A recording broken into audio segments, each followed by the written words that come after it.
Muy buenas tardes. Nuevamente en Aristas nos ocupa un tema de la salud. Hoy vamos a hablar, le invito a conocer detalles en relación con la insuficiencia renal crónica. Siga con nosotros. La insuficiencia renal crónica, el tema de esta tarde en Aristas.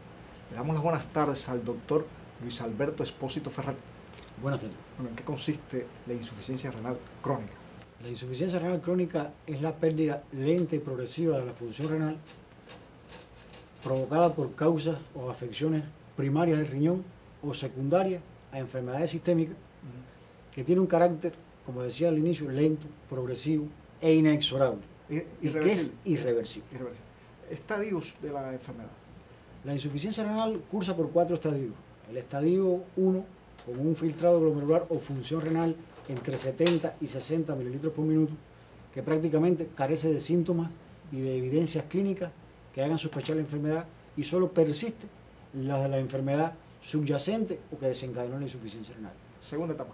Una etapa 2, donde la función renal está entre 60 y 30 mililitros por minuto y donde aparecen las primeras manifestaciones bioquímicas, para decirlo de alguna manera, que se caracterizan por elevación de los niveles de creatinina en sangre y que pudiera aparecer o no anemia ligera. Un estadio 3, donde la función renal está entre 30 y 15 mililitros por minuto, donde comienzan a aparecer las manifestaciones floridas de la insuficiencia renal crónica, afectando a diferentes órganos y sistemas y con manifestaciones clínicas hematológicas, caracterizadas por anemia que se hace más severa, por elevación de las cifras de creatinina, la urea, el ácido úrico. Hay trastornos digestivos, empiezan a aparecer manifestaciones de anorexia, o sea, pérdida del apetito, náusea, vómito, trastornos en la piel como picazón, prurito, úlceras orales, es decir, diferentes manifestaciones a lo largo de todo el organismo hasta que se progrese al estadio 4 de la enfermedad renal, donde la función renal ya en ese minuto está por debajo de 15 mililitros por minuto y se es necesario entonces utilizar las terapias de reemplazo renal. Esa es la número 4. La fase 4, estadio 4. La fase 4, cuarta y última. Algunas características de esta fase. Como decíamos, esta es la fase más avanzada de la insuficiencia renal crónica, donde los pacientes inexorablemente han perdido prácticamente la función del riñón y donde hacen muy floridas las manifestaciones clínicas que expresamos del estadio anterior y que ahora aquí empiezan a aparecer complicaciones cardiovasculares, hidroelectrolíticas, que pueden comprometer la vida del paciente y que entonces necesitan de terapias de reemplazo renal por cualquiera de los métodos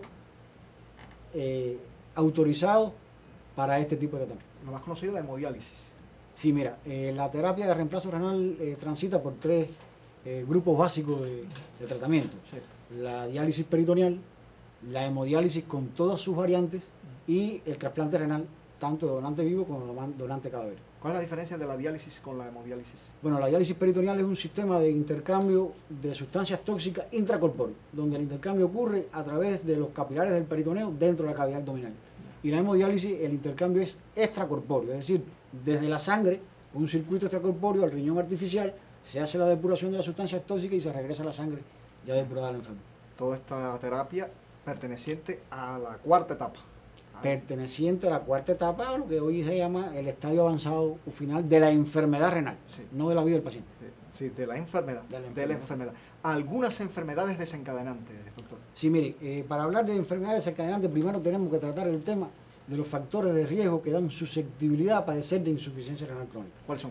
La edad avanzada, el menor de 5 años, el bajo peso al nacer, la prematuridad, la ablación o pérdida de manera congénita o adquirida de masa renal, que condicionan o hacen susceptible a la persona, al individuo, a padecer de insuficiencia renal crónica.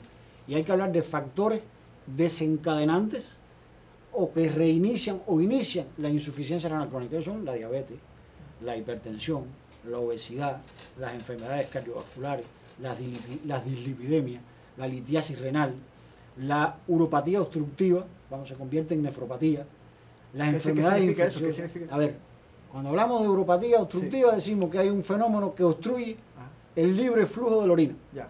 Y nefropatía cuando ese obstáculo provoca flujo retrógrado y daño en el riñón. Es decir, que la obstrucción dañó el riñón. Exacto. Y entonces ahí sí es una vía de desencadenar o iniciar un trastorno renal crónico. El tema de la calidad de vida y la cuarta fase, tan preocupante ese cuarto estadio de la enfermedad.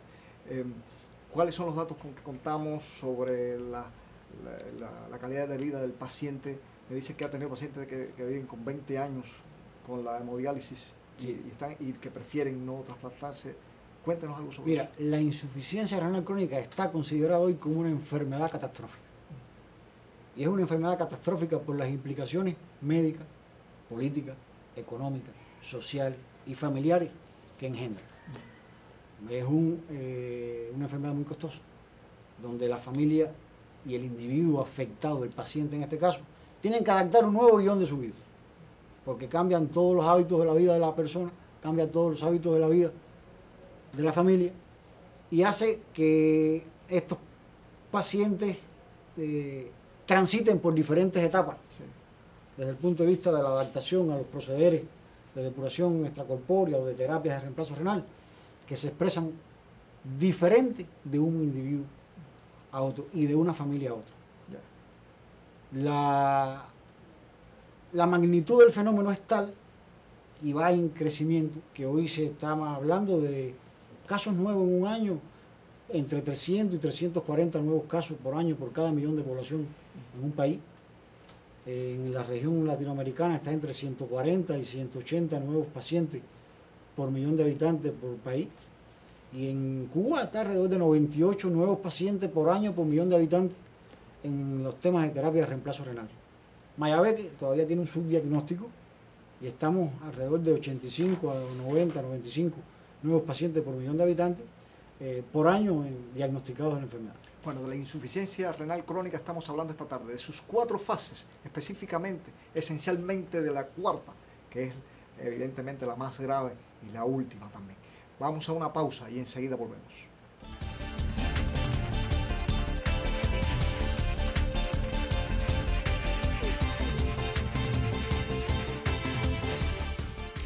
Bien, se está hablando de una enfermedad irreversible, es decir, que no tiene solución. Para conocer algunas reacciones emocionales, psicológicas del individuo que está padeciendo la insuficiencia renal, pues bueno, aquí tenemos la respuesta de la psicóloga Nirma Pérez González. Buenas tardes, Machado. Bueno, ¿cómo reacciona ciertamente un individuo que se le dice usted está padeciendo la insuficiencia renal crónica? Mira, el individuo que comienza a padecer de una insuficiencia renal crónica, quizás en los primeros estadios o etapas de la enfermedad, como aún no tiene la sintomatología tan florida que afecta su calidad de vida, puede preocuparse, pero esto no tiene la magnitud de cuando ya ese individuo pasa a una etapa 4, que es la etapa donde ya necesita esas terapias de reemplazo y que realmente el sujeto puede ya pensar que tienen comprometida incluso la sobrevivencia, ¿no?, a esa enfermedad. ¿Qué sucede? Esta es una enfermedad que tiene múltiples causas para desencadenarlas, como decía el doctor Luis en su intervención, e incluso hay algunas enfermedades tan conocidas que existen tanto en la población como la diabetes mellitus, la obesidad, que ya no se considera solamente un factor de riesgo, ya la obesidad implica tantas problemáticas de salud que ya puede ser una enfermedad propiamente dicha. Incluso también, o sea, la diabetes mellitus, decíamos de la obesidad, y son enfermedades que de alguna, la hipertensión arterial, y son enfermedades que de alguna manera ya van limitando o mellando la calidad de vida del sujeto desde las etapas iniciales.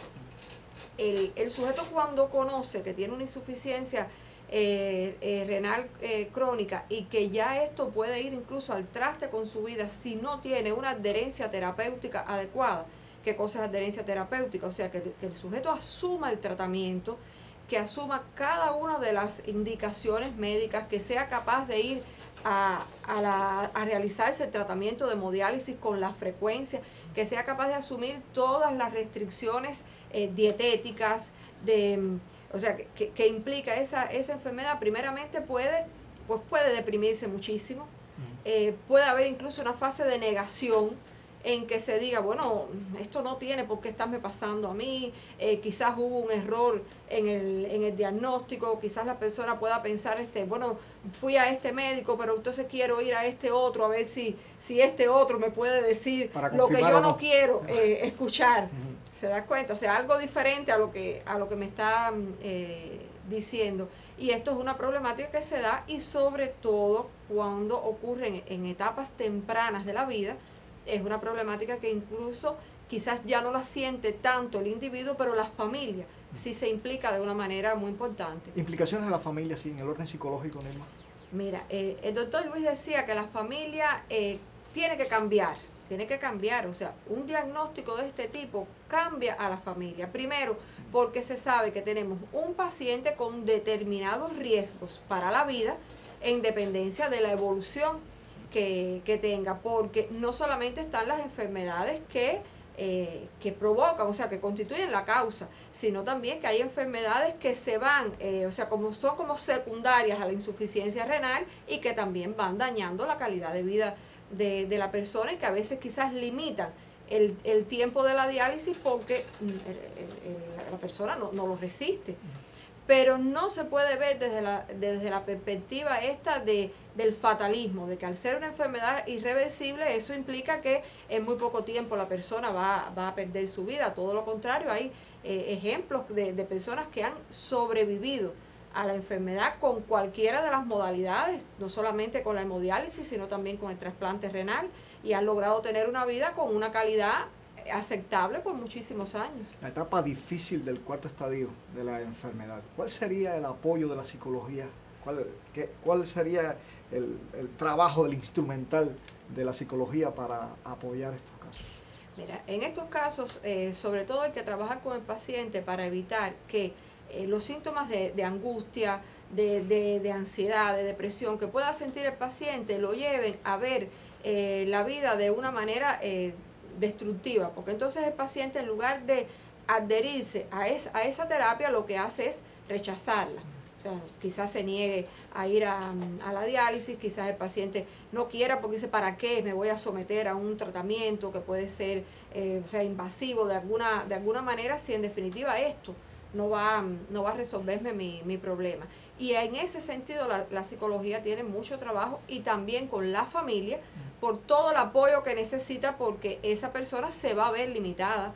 En muchos momentos quizás puede incluso hasta dejar de trabajar si tenía una vida laboral activa, y entonces es la familia la que tiene que suplir las necesidades básicas de ese paciente. La respuesta de la psicología ante el problema concreto, verificable, cierto, de la insuficiencia renal crónica. Vamos a una pausa y enseguida volvemos. Debuté con la enfermedad cuando tenía 25 años.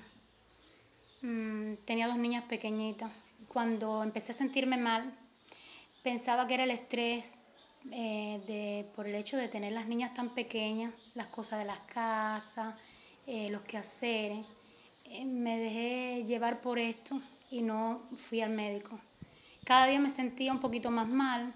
Un día me sentía con dolor de cabeza, otro día me sentía con mucha fatiga, otro día me sentía como que no podía comer, todo me daba asco. Empecé a sentirme muy mal, pero seguía en la casa sin ir al médico, hasta que llegó el momento en que el riñón dijo, hasta aquí. Cuando llegamos al hospital, que le dijeron a mis familiares que yo estaba muy mal, que estaba en un estado crítico, yo todavía no sabía en ese momento qué era lo que me estaba pasando. Cuando me hicieron los análisis y vieron que todo estaba muy mal, me dijeron que lo que me pasaba era que estaba con una insuficiencia renal. Yo no sabía en ese momento qué cosa era esa enfermedad, porque hasta ese momento yo nunca había escuchado lo que era una insuficiencia renal, lo que era una hemodiálisis, nada de esas cosas. Entonces, cuando el médico me dijo que lo que era, me explicó qué era lo que era una insuficiencia renal, que tenía que prepararme, que tenían que hacerme una fístula en el brazo, que era un tratamiento de un día sí, un día no, que no podía tomar agua. Para mí fue muy difícil. En ese momento sentí que mi vida se había derrumbado, que se había acabado hasta ahí ese momento. En ese momento creí morirme. En ese momento pensé que ya no iba a poder seguir criando mis niñas, porque mis niñas estaban bastante pequeñas. Y fue muy difícil. Cuando llegué a la etapa de hemodiálisis, me empezaron a atender el médico Ortelio, en aquella etapa, el doctor Eusebio. Ellos me explicaron cuál era mi situación, cómo tenía que seguir lo que era el tratamiento, cómo debía comenzar mi vida. Porque mi vida tenía que comenzar sabiendo perfectamente cuál era mi estado de salud. Porque los pacientes que estamos en este proceso tenemos que estar conscientes de realmente lo que es una hemodiálisis para poder sobrevivir. En la etapa de las hemodiálisis hay muchas limitaciones. No se puede tomar agua, no se puede comer fruta.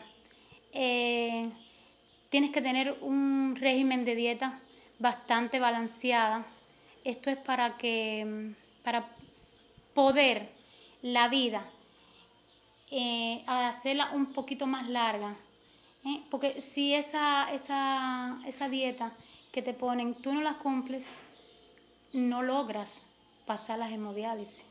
Cuando un paciente está en hemodiálisis, necesita mucho amor, mucha comprensión de la familia, necesita mucho apoyo, porque uno se siente muy triste, uno se siente como apartado, uno se siente como que ya no está aportando nada en la familia.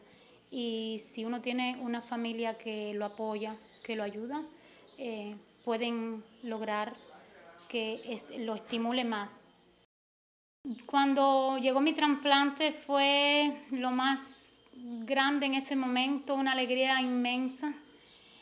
Fue como que la vida se me iluminó, fue algo maravilloso porque en ese momento ya iba a cambiar la vida, ¿no? Porque ya no tienes que ir a las hemodiálisis, ya tienes tu propio riñón, ya puedes hacer no todo lo que hacías anteriormente, pero sí ya puedes tener un poquito más de esperanza. Puedes decir la palabra futuro, que es la palabra que cuando uno está en hemodiálisis no puede decirla. Y sin embargo, con un trasplante uno puede llegar a decir la palabra felicidad, alegría, todo. Llevo 6 años de trasplantada. En estos 6 años es una experiencia que quiero seguir teniéndola por muchos años más, porque tengo 2 niñas y quiero ayudarlas, quiero estar a cada paso de ellas y me siento muy feliz por esto.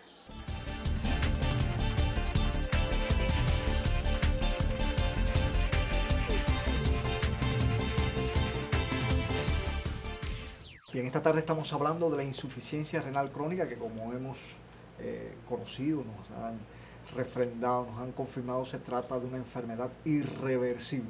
Pero bueno, doctor, de alguna manera se ha manejado el tema como si ya me tocó y que es inevitable, pero bueno, si hay algo en los hábitos del individuo que pueden frenar ese proceso o pueden hacerlo, no sé, un poco más lento. Estoy pensando en los hábitos dietéticos. Siempre se dice que si se toma o no se toma agua, que si uno no tiene incorporada esa costumbre, si eso afecta realmente. ¿Qué puede decirnos sobre eso? Sí, mira, el Sistema Nacional de Salud Pública tiene una estructura consolidada en la atención primaria y la atención secundaria de salud para tratar los diferentes estadios de la insuficiencia renal crónica. Yo creo que donde se gana esta batalla es justamente en la prevención de la insuficiencia renal crónica. Aquí hay que hacer un trabajo preventivo en la población normal, trabajo de promoción de salud, trabajo en los factores de riesgo modificables. Hay que trabajar en la población con riesgo incrementado a padecer insuficiencia renal crónica e identificarlo dentro de la población donde se encuentren, es decir, los diabéticos, los hipertensos, los obesos, las personas con enfermedades cardiovasculares, las personas con dislipidemia, es decir, identificarlo, saberlo, conocer dónde está la población con esas afecciones que son los más susceptibles a padecer insuficiencia renal crónica. Significar ese segmento. Significar ese segmento, trabajar con ese segmento en los factores de riesgo modificables. Ya. Después que uno lo tiene identificado, tiene que estratificar los elementos de marcadores que marcan el daño renal. Vamos a ver cuáles son esos elementos. A ver, Bueno, la proteinuria, Ya. si no hay proteinuria, microalbuminuria, la hematuria o sangre en la orina. Es decir, cuando hablo de proteinuria hablo de pérdida de proteína por el riñón, por la orina. Sí, sí. Microalbuminuria es otro tipo de proteína en menor cuantía que se pierde también en la orina. Hematuria o sangre en la orina, De la sangre, cualquiera de su forma. Las personas con cálculo renal. Es decir, una serie de marcadores, la creatinina alta en la sangre, de marcadores de daño que hay que estudiarlo en estas personas susceptibles a padecer insuficiencia renal. Eso que dice la publicidad, ya te tomaste tus 8 vasos de agua en el día. ¿Qué hay de cierto con eso? Eso forma parte del programa de salud renal. Ajá. El incremento de la ingesta de líquido indudablemente que protege el riñón. Protege el riñón porque evita la cristalización de las sales contenidas en la orina, la formación de cristales, núcleos y cálculos. Sí. Pero además constituye un elemento de defensa porque cuando usted toma suficiente cantidad de agua, usted orina con mayor volumen, con Sí. mayor fuerza, y el chorro es uno de los elementos que protege contra la colonización bacteriana del tracto urinario. Entonces, es válido, forma parte del programa de salud renal. Mira, está reconocido que Cuba es uno de los pocos países que tiene reconocido un programa de salud renal establecido. Recientemente, en una conferencia que hubo en la isla de Roatán, en marzo de este propio año, se reconoció que nosotros teníamos un programa de salud renal que se está implementando, que se está llevando a efecto en aras de prevenir o al menos dar mayor calidad y enlentecer la progresión de la insuficiencia renal hasta los estadios terminales. Es decir, que no sea tan brusca, que la gente llegue preparada, que la gente llegue en otras condiciones a los estadios finales o avanzados de la enfermedad renal. Doctor, siempre, bueno, es imprescindible de hervir el agua y se habla para evitar determinadas enfermedades, que es imprescindible hervirla. Sin embargo, hay un cierto mito de que eso puede complicar y que si se filtra el agua, ¿qué hay de cierto con eso? No, yo creo que el agua hervida, lejos de dar riesgo, da un tremendo beneficio, sobre todo de evitar las enfermedades de transmisión digestiva. Es el primer elemento que hay que hablar aquí. Más que del riñón, hay que hablar de las enfermedades de transmisión digestiva. Yo creo que el agua, en cualquiera de sus formas, Sí. lo que hay que tomarla en un volumen suficiente como para orinar al menos 2,5 litros en el día. Bueno, el papel de la familia también aquí, Nilma, en ese contacto con los familiares, la necesidad de cambiar determinados hábitos dietéticos, costumbres dentro de la familia y que pueden ser prevenidos, que se yo, a partir de una educación, de una instrucción, de sensibilizar. Sí, Machado, mira, la actitud de la familia tiene que ser fundamentalmente en evitar las enfermedades que nos puedan llevar a una insuficiencia renal crónica en algún momento de la vida. Y si algo tiene que quedar de este programa es que los estilos de vida inadecuados que llevan a alimentación abundante en sales, al sedentarismo, al aumento de la hipertensión arterial, tienen que disminuir. Y la familia es el principal momento de la vida donde esto puede comenzar a suceder para evitar entonces en el futuro una problemática tan desagradable como pudiera ser una insuficiencia renal crónica. Pero qué difícil es cambiar costumbres establecidas, a veces que vienen de por siglos, ¿eh? Qué difícil. Claro que es bien difícil. ¿Cómo puede actuarse ahí con la familia? Claro que es bien difícil, pero por eso mismo siempre hay que tratar de continuar hablando de promoción y prevención de salud, y esto mismo que estamos haciendo nosotros, que quizás pudiera parecer muy difícil para otras personas y que ya nosotros nos hemos habituado a hacerlo, pues también es un momento de esa promoción y de esa prevención de salud. Algo, doctor, en relación con estos mismos hábitos dietéticos que hablaba la psicóloga. Sí, estamos plenamente de acuerdo que lo primero que hay que es lograr que la persona interiorice la enfermedad crónica no transmisible que tiene y que puede desencadenar una insuficiencia renal crónica. Modificar estilos de vida para tratar de evitar factores de riesgo modificables que pueden ser perfectamente modificados y tener una vida sana, practicar ejercicio físico una dieta adecuada en calorías y proteínas. Para tener salud renal hay que tener una dieta entre 35 y 40 kilocalorías por kilo por día, con un aporte proteico, cuando la función renal es normal, de 1 gramo por kilo por día, y cuando hay algún grado de afectación renal, alrededor de 0,8 gramos por kilo por día, y en algunos casos hasta de 0,6 gramos por kilo por día. Es decir, que la proteína en la dosis que corresponde, no en exceso. Bueno, es que también hemos hablado como enfermedades desencadenantes, son muy silenciosas. La hipertensión arterial, que dicen que es una asesina silenciosa. La diabetes también va en silencio, no va formando tanto ruido, sin embargo, es una cosa increíble cómo va destruyéndonos por dentro. ¿Qué otras cosas podemos orientar en relación con eso? Porque estamos hablando no de una enfermedad que apareció de golpe, sino que va en silencio, callada. Hablamos de traicionera. Hablamos de los estilos de vida y hablamos de los hábitos higiénicos. Sí. Yo creo que hay que hablar del control estricto que hay que tener en la glicemia en los pacientes diabéticos. El control estricto de las cifras de presión arterial en los hipertensos. Garantizar con el ejercicio físico y la dieta el sobrepeso que no exista y que la persona tenga un índice de masa corporal entre 18,5 y 24,9 kilogramos por metro cuadrado. Tratar la litiasis renal, los fenómenos obstructivos de la vía excretora, es decir, todo lo que pueda hacer progresar la insuficiencia renal. Como usted ve, puede parecer irreversible y de hecho lo es, que es indefectible su progreso, pero sin embargo siempre hay atenuantes, siempre hay una cultura y siempre hay, digamos, que una sensibilidad que crear, que cultivar para una mejor calidad de vida y para prevenir también la insuficiencia renal crónica. Yo le doy las gracias al doctor Luis Alberto, también a la psicóloga Nilma Pérez González, a usted. Le doy las gracias como siempre y siempre lo invito a un próximo encuentro, siempre con un tema de muchísimo interés. Hasta entonces.